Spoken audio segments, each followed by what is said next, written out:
Let's talk about neighbours. So, where I live, surprisingly, one of my neighbours has got a Statue of Liberty in their garden. Who'd have thought that in the west of France?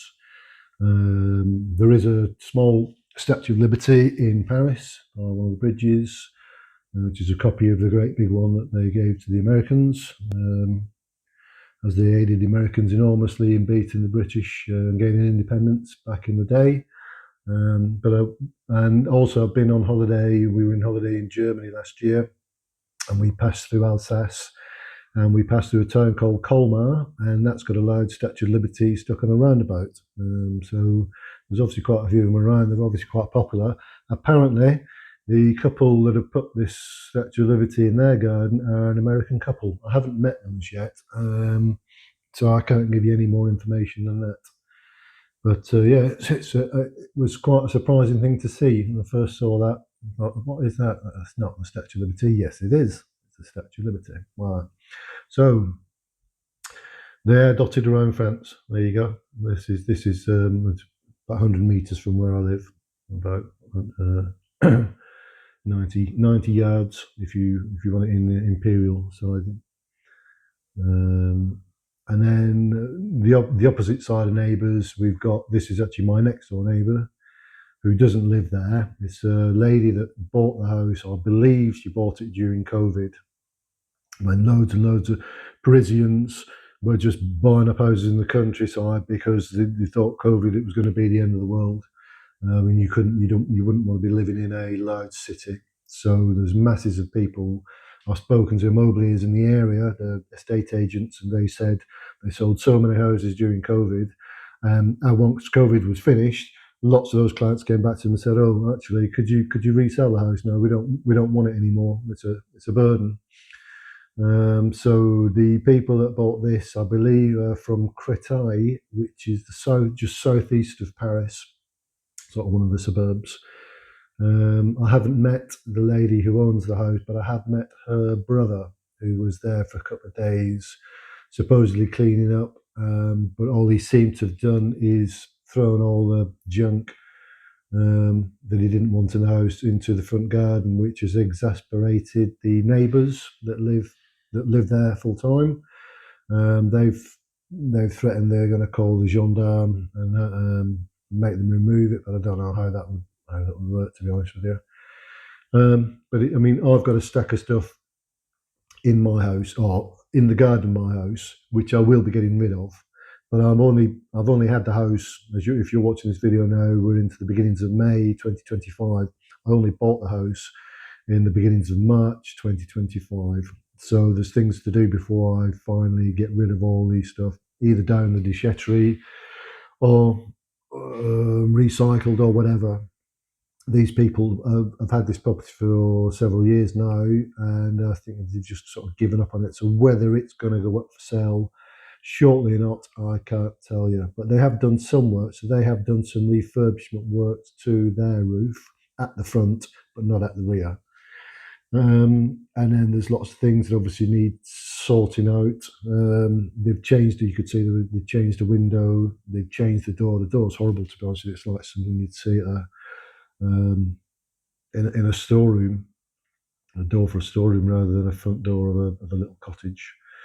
It's overgrown because nobody's there, and they've got the wood for burning there, I suppose. So I haven't been inside this house as such, so I can't tell you exactly what the layout is like. But obviously they had kids, or they've been there with kids, um, and the brothers just decided to chuck everything out onto the front for whatever reason, and then return back to Créteil. So that's oh, and he's left the toilet. He's left the toilet as well there for somebody to use. And then we're going to take a bit of a stroll, I think, after the front of the house. We take a little bit of a stroll along the side because um, you can see down the side of the property, once you pass from the front, you can see the large pine trees on the right hand side. They're pine trees that are growing in my garden are going to have to get cut down, so blocking a lot of light. His is kind of an L-shaped, or hers rather, is an L-shaped house, but you can see there's been some work done on the ridges. That's been freshly mortared fairly recently, probably in the last couple of 3 years. So there's been certain things carried out. But I'm not, like I say, I haven't been inside, so I can't tell you exactly what the inside looks like. So it remains to be seen whether or not they will continue to keep this house and slowly refurb it as I'm doing, or whether they're just going to put it up back on the market. So this is the side of the property. Obviously, it's overgrown because nobody's there. There's just been junk chucked out. I suppose they'd started to do the house and then just given up on it. And it's one of those things, isn't it? It's more and more difficult to get rid of stuff these days. So unfortunately, people just leave it in the garden and that's it. I will not be doing that. I will be getting rid of everything. The garden will end up being a lovely cottage garden when I'm finished. I'll have a background in landscaping, more on the sort of the masonry side, but it will be a lovely garden once it's done. And it would be nice to get an amenable neighbour next door, because obviously we share the large building is sort of divided in two. I've got one side of it and they've got the other. So then they've got this chunk of land at the side that's running alongside from the house, and there's an old caravan and a camping car that's been left and that's causing exasperation also with the neighbours.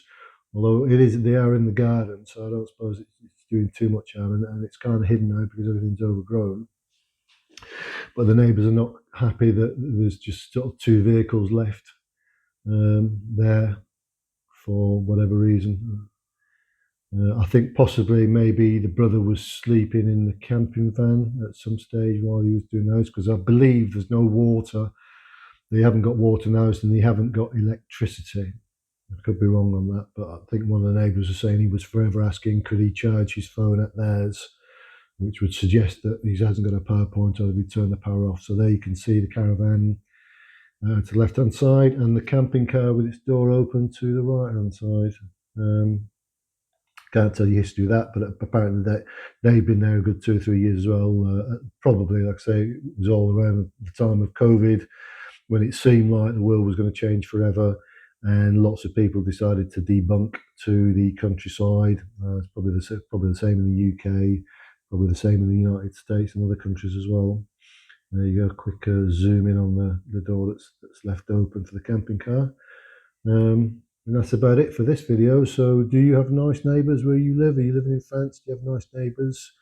Do you have horrible neighbours? Do you have interesting neighbours? You got any stories to tell? I'd love to hear them. Drop me a line, to do a comment in the links. And just to finish off, the mayor, the former mayor, the lovely old boy called Roger, he said he knew a place that had a bibliothèque and he would like to take the books that I've got currently in the barn. So I said, by all means, take whatever you need to do. So he came with his friend and they started loading up the trailer. Hopefully somebody's going to get use of those books. Anyway, thank you ever so much for watching again. This is just a short video talking about neighbours. There'll be more videos in the near future. Thanks, bye.